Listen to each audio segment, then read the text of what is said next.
ഗുരുവായൂർ പുണ്യസങ്കേതത്തിൽ ഇന്ന് നമ്മുടെ പൊന്നുണ്ണിക്കണ്ണൻ ആദ്യ രൂപമായ മത്സ്യാവതാര മൂർത്തിയായിട്ടാണ് നമുക്കെല്ലാവർക്കും ദർശനം നൽകിയത്.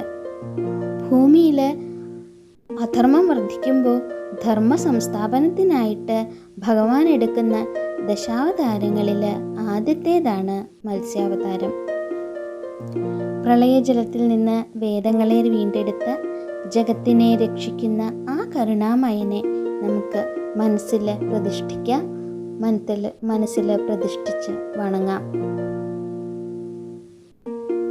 ഭഗവാന്റെ അരയ്ക്ക് താഴെ അതിമനോഹരമായിട്ടുള്ള മത്സ്യരൂപമാണ്. പച്ചയും കസവും ഇടകലർന്ന വസ്ത്രങ്ങളാൽ നിർമ്മിതമായിട്ടുള്ള ഒരു മത്സ്യരൂപമാണ് ഇന്ന്. പ്രളയക്കടലിൽ ഭഗവാന്റെ സാന്നിധ്യം എങ്ങനെയായിരുന്നു അതുപോലെയാണ് ഇന്ന് മത്സ്യരൂപം അലങ്കരിച്ചിരിക്കുന്നത്. അരയ്ക്ക് മുകളിലേക്ക് ചതുർബാഹുവായ സാക്ഷാൽ മഹാവിഷ്ണുവായിട്ടാണ് ഉണ്ണിക്കണ്ണൻ വിരാജിക്കുന്നത്. നിർമ്മലമായ പുഞ്ചിരി തൂകുന്ന ആ മുഖഭാവം. ഭയപ്പെടണ്ട, ഞാൻ നിങ്ങളോട് കൂടെ തന്നെയുണ്ട്, നിങ്ങളെ സംരക്ഷിക്കാൻ ഞാൻ നിങ്ങളുടെ കൂടെ തന്നെയുണ്ട് എന്ന് ഓരോ ഭക്തനോടും പറയണ പോലെ നമുക്ക് തോന്നും.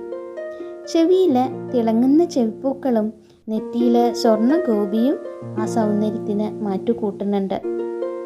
ഭഗവാന്റെ 4 തൃക്കൈകളിൽ സ്വർണ്ണ നിറത്തിൽ ശംഖും ചക്രവും ശോഭിക്കുന്നുണ്ട്. ചന്ദന കൂട്ടാൽ തീർത്ത ഗദയും പ്രപഞ്ചത്തിൻ്റെ തന്നെ പ്രതീകമായിട്ട് താമരപ്പൂവും ഭഗവാൻ ധരിച്ചിരിക്കുന്നു. ഭഗവാന്റെ കിരീടത്തിന് മുകളിലായിട്ട് വെളുത്ത പൂക്കളും തുളസിയും, വെളുത്ത പൂക്കൾ എന്ന് പറയുന്നത് നന്ദ്യാർവട്ടാണ്, നന്ദ്യാർവട്ട പൂക്കളും തുളസിയും ചേർന്ന തിരുമുടി മാലയും ചുവന്ന തെച്ചിപ്പൂക്കൾ കൊണ്ട് തീർത്ത മാലകളും അണിയിച്ചിട്ടുണ്ട്. കഴുത്തിൽ മുല്ലമൊട്ടുമാലയും പതക്കവും കൂടാതെ താമരയും തുളസിയും ചേർന്ന ഒരു ഭീമാകാരമായിട്ടുള്ളൊരു ഉണ്ടമാലയും കൂടി ഭഗവാനെ ഇങ്ങനെ പൊതിഞ്ഞു നിൽക്കുന്നുണ്ട്. മത്സ്യാവതാരം എന്ന് പറയുന്നത് അതൊരു രൂപമല്ല, കേവലം ഒരു രൂപം എന്ന് പറയാൻ പറ്റില്ല. അത് അറിവിൻ്റെ വീണ്ടെടുപ്പാണ് എന്ന് നമുക്ക് പറയാം.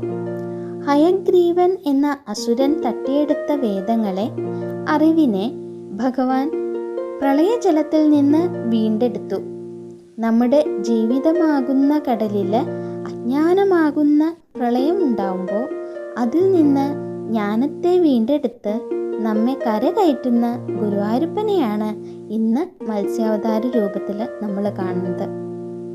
ഈ രൂപം ധ്യാനിക്കുന്നത് മനസ്സിലെ അസ്വസ്ഥതകൾ നീക്കി ശാന്തിയും സംരക്ഷണവും നമുക്ക് നൽകുന്നു. ശ്രീലകത്ത് വാഴുന്ന ആ പൊന്നുണ്ണിക്കണ്ണൻ്റെ മത്സ്യാവതാര രൂപം മനസ്സിൽ അങ്ങോട്ട് ഉറപ്പിച്ചു നിർത്തുക. ആ തൃപ്പാദങ്ങളിൽ വീണ് നമുക്ക് നമസ്കരിക്കാം. ഭഗവാന്റെ നാമജപത്തോടെ ഭഗവാന്റെ കാരുണ്യത്തിനായിട്ട് പ്രാർത്ഥിക്കാം. ആ പുഞ്ചിരി തൂകുന്ന മുഖം നമ്മുടെ എല്ലാ ദുഃഖങ്ങളെയും മായ്ച്ചു കളയട്ടെ എന്ന് പ്രാർത്ഥിക്കാം. ഒരുമിച്ച് ഉറക്കെ നമുക്ക് നാമം ചൊല്ലാം. നാരായണ നാരായണ നാരായണ നാരായണ. കൃഷ്ണ ഗുരുവായൂരപ്പ.